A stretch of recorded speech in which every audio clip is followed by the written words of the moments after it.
আমরা যে কথা দিয়েছি বিভিন্ন সময় আমাদের সরদার সাহেব কথা দিয়েছেন, সেই বিষয়গুলো আমরা সবসময় মনে রাখবার চেষ্টা করি। প্রিয় ভক্তবৃন্দ, বাংলাদেশের রাজনীতিতে ধর্ম নিয়ে অনেক বিভাজনের সৃষ্টি করা হয়। আমরা আমাদের রাজনীতিতে এই বিভাজন বিশ্বাস করি না।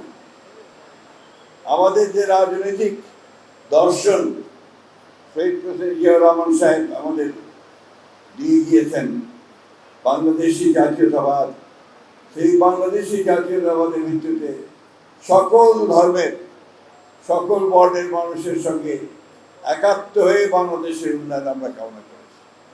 আমাদের দেশনেত্রী বেগম খালেদা জিয়া সেই একইভাবে তিনি সেই রাজনীতিকে এখানে করতে চেয়েছেন।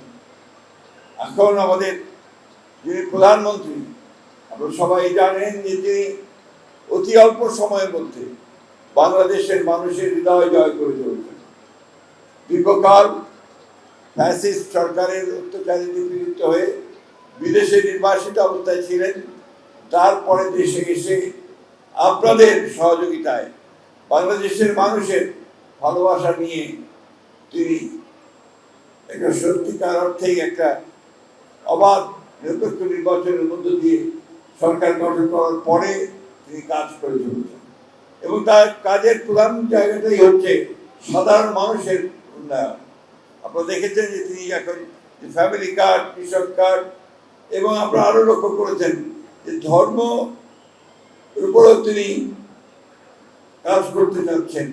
যে সমস্ত ধর্মীয় প্রতিষ্ঠানগুলো আছে, যেমন মুসলমানদের জন্য মসজিদ, তার ইমাম, মুয়াজ্জিন, মন্দিরের পুরোহিত, এবং আপনার বৌদ্ধ মন্দিরের যারা দায়িত্বে থাকেন তারা, এবং একই সঙ্গে চার্চের যারা দায়িত্বে থাকেন তাদেরকে তিনি একটা ভাতার ব্যবস্থা করেছেন, যেটা কখনোই কেউ চিন্তা করতে পারে না।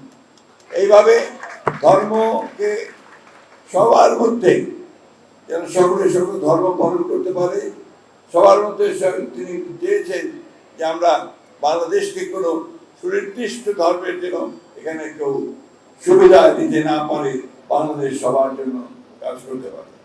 আপনাদের এখানে আসার আগে আমরা মাননীয় প্রধানমন্ত্রীর নেতৃত্বে আমরা আরেকটা সভাতে আমরা উপনীত হয়েছিলাম।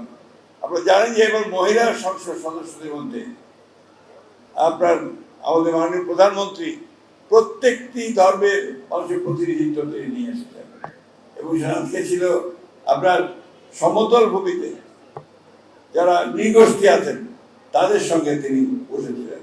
তাদের একজন প্রতিনিধি আছে, আপনি জানেন যে তিনি মূলত সাঁওতাল সম্প্রদায়ের মানুষ, আন্নামিজ, এবং আজকে তারাই আজকে বসেছিলেন।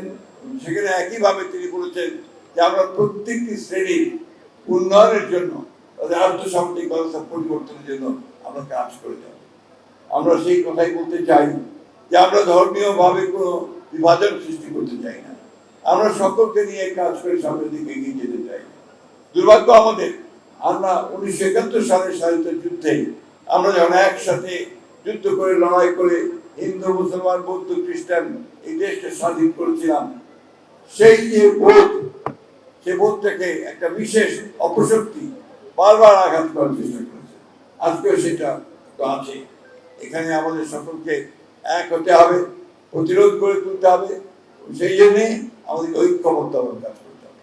আমরা অত্যন্ত আনন্দের সঙ্গে জানাতে চাই যে বিগত নির্বাচনে আপনারা আমাদের যে সহযোগিতা করেছেন, সেই সহযোগিতার জন্য আমরা অবশ্যই কৃতজ্ঞতার সঙ্গে আমাদেরকে স্মরণ করব। আমি 5 মিনিটের মধ্যে নামবো। আমরা আপনার এই অসুস্থতার জন্য আমার কিছুটা আছে, সেই কারণে আমি গুছিয়ে বলতে পারছি না।